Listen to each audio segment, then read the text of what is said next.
Periodismo objetivo, responsable y equitativo.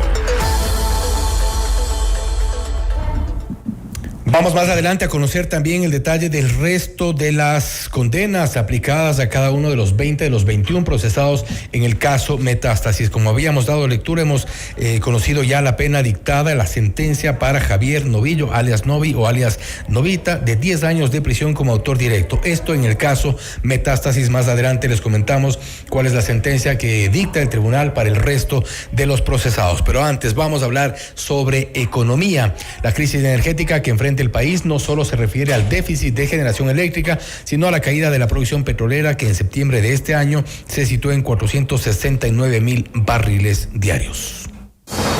Esta es la entrevista de Fausto Yepes, hoy con... El contacto a esta hora es con el economista Alberto Acosta Burneo, analista económico, para hablar sobre el año de gobierno de Daniel Noboa, la crisis eléctrica y cómo reactivar al sector petrolero deprimido desde hace ya varios meses. Economista, gracias por estar con nosotros. Fausto Yepes le saluda, bienvenido. Muy buenas tardes, un gusto estar con ustedes. Gracias, economista. Un año de gobierno del presidente Daniel Noboa. Hay algunas visiones respecto de cómo está la economía hasta este momento, cómo se ha recuperado en algunos casos. Hay quienes dicen y hay quienes también han mencionado que estamos en un proceso de recesión y indefectiblemente parece que la situación económica se ha complicado también con el abono de la crisis energética, los problemas de seguridad. ¿Cuál es la situación, cuál es la visión un año después? Bueno, definitivamente la situación es muy complicada. El país está en una etapa de crecimiento muy lento y eso se ve reflejado en los indicadores de empleo, en los indicadores de las ventas que se contraen mes tras mes. La crisis, el país ha tenido 3 golpes fuertes de este año. El primer golpe fue el de la inseguridad, que afectó el consumo, afectó la inversión. Después vino el golpe de los impuestos. El presidente elevó significativamente los impuestos y eso tiene un efecto de retirar liquidez de la economía, dinero que puede usarse para consumir o para invertir y que va al fisco. Y el tercer golpe son los apagones. Cuando parecía que lo peor había pasado, porque junio fue un trimestre en donde se contrajo la economía, parecía que lo peor había pasado, que las cosas empezaban a mejorar. Vemos cómo vienen desde septiembre estos apagones tan fuertes, apagones masivos, que muy probablemente van a hacer que la economía se contraiga en este cuarto trimestre. Ahora bien, la situación sin duda es complicada. Hablamos ya de un proceso de recesión que es evidente, prácticamente innegable. La situación económica de la gente está cada vez más complicada. Otro de los problemas, quizá otro de los efectos o consecuencias de estos 3 golpes que usted ha mencionado es la falta de empleo que entra lamentablemente en este círculo. Definitivamente es así. El resultado de una economía que crece lento es precisamente la falta de empleo. Y esa falta de empleo se ve reflejada en una válvula de escape, que es esta nueva oleada migratoria que está sufriendo el país desde 2021, después de la pandemia. Estamos viviendo un proceso migratorio que no se había registrado sino en la crisis del 99. Entonces, definitivamente, al día de hoy existen menos empleos adecuados, existen alrededor de 400,000 empleos adecuados menos que los que existían en 2014. Y compara con 2014 porque ese fue el último año de la bonanza petrolera. Lo que sucede aquí es que el país vive al vaivén de lo que sucede con los precios de las materias primas internacionales. Cuando caen, vemos cómo la situación económica se complica. Cuando hay bonanza en los precios internacionales, hay bonanza en el Ecuador. La decisión de la consulta popular sobre la no explotación del ITT también sin duda abona a este proceso de crisis y es un tema seguramente con el que tendrá que lidiar el siguiente mandatario, sea reelecto Daniel Noboa o asuma otro de quienes están aspirando a llegar a Carondelet. ¿Esto va a ser necesariamente un problema adicional? Definitivamente, porque el país se va a empobrecer por el cierre del cuarto bloque petrolero. El cuarto bloque petrolero genera rentas netas para el Estado de 1.200, 1.300 millones de dólares por año. Entonces, la decisión de cerrar ese bloque significa que el país se va a empobrecer en esa magnitud. ¿Y quién va a sentir eso? La población en general, especialmente los más vulnerables, quienes probablemente no tengan un empleo, pierdan su empleo o no lo consigan.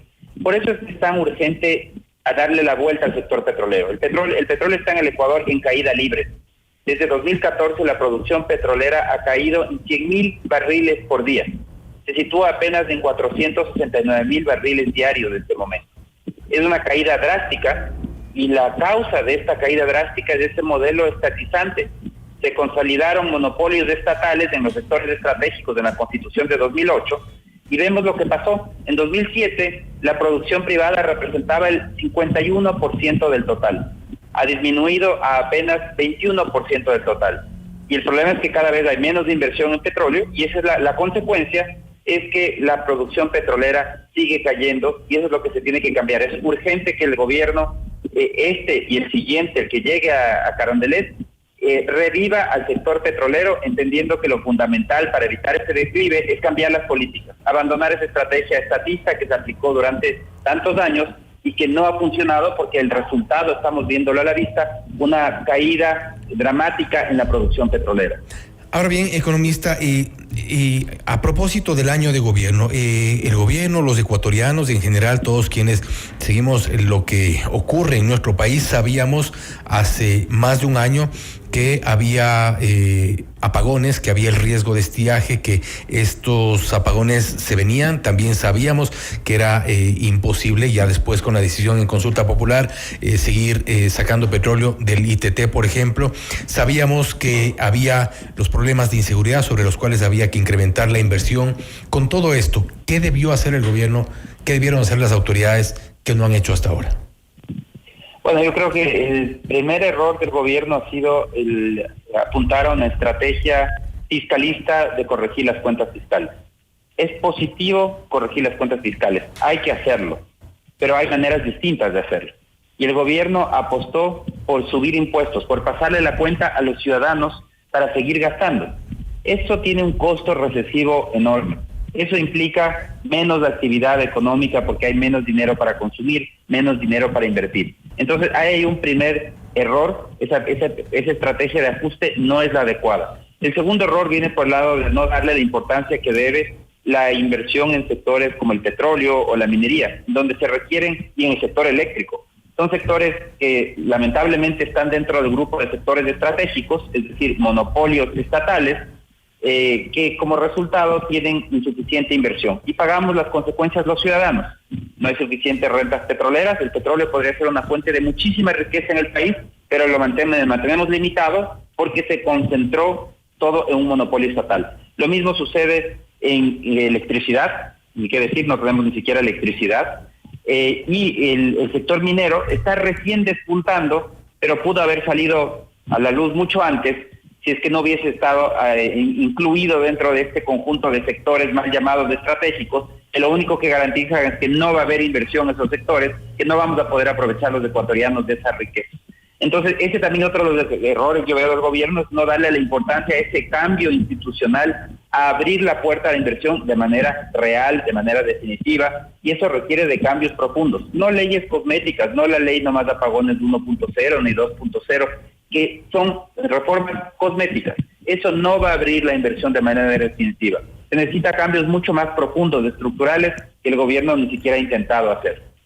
Ahora bien, economista, ha habido visiones en doble vía, y me refiero a la inversión en el ámbito petrolero concretamente. Hay un grupo incluso relacionados con la estatal petrolera, analistas también con otra tendencia quizá, que han insistido en la necesidad de que el gobierno, de que el Estado aporte con inversiones en la empresa estatal, en Petroecuador, para poder optimizar y mejorar la producción petrolera, la cual ha caído, de acuerdo a información publicada recientemente, en el 10%. Recordemos, por ejemplo, en enero del 2024, 410.400 barriles por día. Septiembre de este año, 372.000. Recordando además que estaba al alza a finales del 2023. Y también la otra posición, que es la que usted mantiene, el hecho de no de dejar ese estatismo y permitir mayor inversión para poder generar mayor producción, evidentemente. No obstante, ninguna de las dos se ha hecho.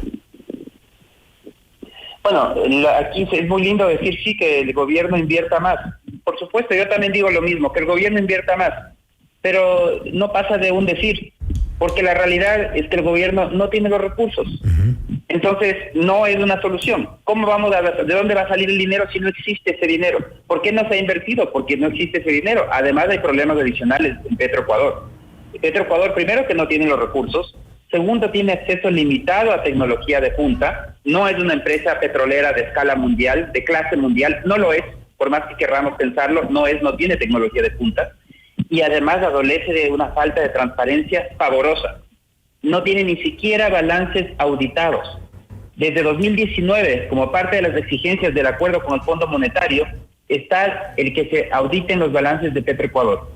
Han pasado 3 gobiernos y ninguno ha podido ponerle el cascabel al gato. ¿Por qué? Porque el día que se hagan esos balances auditados, se va a evidenciar cómo se han malbaratado los recursos de todos los ecuatorianos de una empresa que no rinde cuentas a nadie.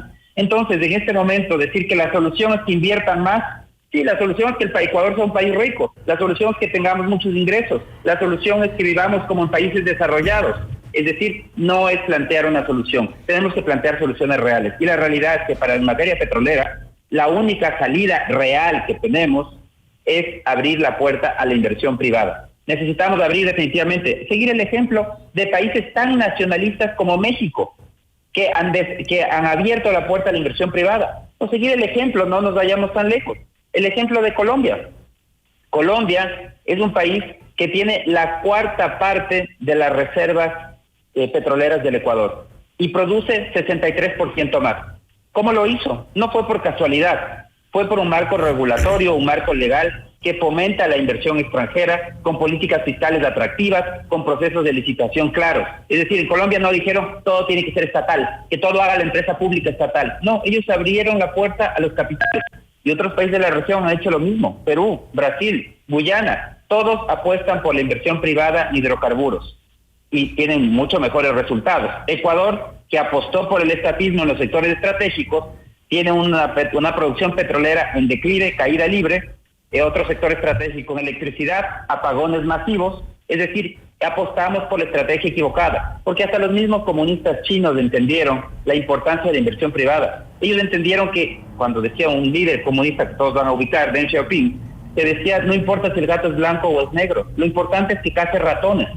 No importa si la inversión es pública o privada, lo importante es que haya inversión. Pero en el Ecuador, mucho más radicales que cualquier comunista chino, decimos no queremos que haya inversión privada, tiene que ser estatal. Y si el Estado no tiene plata, pues que se caiga a todos los pedazos, no nos importa. Es lo que está sucediendo en la actualidad. El Estado no tiene recursos. En 2014 se acabó la bonanza petrolera, ya llevamos una década de ajuste económico, y el ajuste puede durar 1 o 2 décadas más. 1 o 2 décadas más, esperando que el Estado pueda tener plata para para invertir en generación eléctrica, para que pueda invertir en producción petrolera. No es posible. Tenemos que cambiar de estrategia, apostar por procesos de apertura a la inversión privada, porque eso eleva las rentas. ¿Y que a quién beneficia? Las rentas del Estado, los beneficios a los ciudadanos. Eso, los ingresos que se obtienen por contratos, por ejemplo, de participación, precisamente el grueso de los ingresos adicionales son para el Estado. Entonces, el beneficio de esa inversión es para el Estado sin tener que poner un solo centavo. Entiendo. Ahora, y con esto termino, economista, y creo que es importante lo que usted también señala, esto trasladado también al ámbito o al sector eléctrico, porque uno de los principales problemas, el principal sin duda, es que no se ha hecho el mantenimiento adecuado ni a tiempo, mucho menos, sobre todo el parque termoeléctrico. En algún momento estuvimos acá en un panel acá en Notimundo, y allí coincidían técnicos y analistas en que se requería de estos mantenimientos, pero nunca el Estado les dio la plata para hacerlo. Error por parte de SELEC por un lado, pero también falta de recursos. Nuevamente, volvemos al mismo tema. Sería maravilloso el Estado que dé la plata. Sí, yo también quiero que el Estado dé la plata y que se dé mantenimiento de todo, y que dé la plata además para construir nuevas hidroeléctricas, porque necesitamos más. Pero el Estado no tiene los recursos. Eso no es un tema de voluntad. Se quiere aparecer como que fuera un tema de voluntad o de falta de voluntad de unos irresponsables que dijeron no vamos a dar la plata. No es así. Simplemente la bonanza petrolera se acabó, y es un error pensar que sectores que necesitan tanta inversión como el petróleo, la electricidad, la minería, que se pueden gestionar con capitales públicos. Los capitales públicos siempre van a ser insuficientes porque la billetera del Estado es minúscula frente a los requerimientos de inversión que tienen esos sectores.